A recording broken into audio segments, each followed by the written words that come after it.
Mon mari a hurlé, ce ne sont pas les miens. À la seconde où nos jumeaux sont nés, le médecin est devenu silencieux et a dit.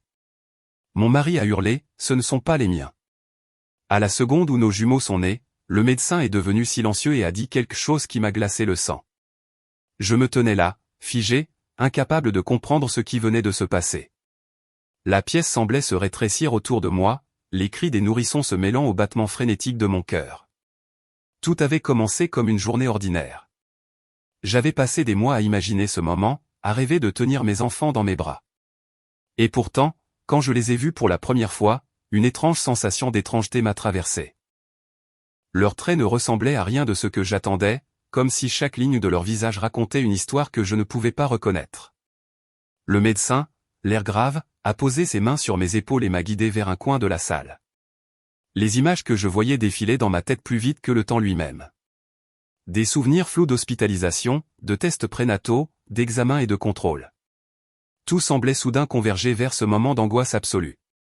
Mon mari, lui, reculait lentement, ses mains tremblantes, son visage blême, incapable de soutenir mon regard. Je me suis approché des enfants, essayant de trouver une logique dans ce chaos. Leur peau douce, leurs petits doigts qui s'accrochaient instinctivement à moi, tout cela me parlait d'amour, mais une peur sourde me mordait le cœur. Comment pouvaient-ils ne pas être les siens? Et pourtant, le médecin avait parlé. Ces mots résonnaient encore dans ma tête, lourds de signification. J'ai senti une rage silencieuse monter en moi. Chaque seconde passée à chercher une explication me rapprochait d'une vérité insupportable, la vie que je croyais connaître venait de s'effondrer. Le monde extérieur semblait s'être retiré, ne laissant que la lumière froide des néons et le parfum métallique du désespoir.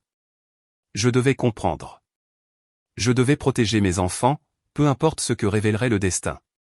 Les heures suivantes furent un mélange de paperasse, de tests et de confrontations silencieuses.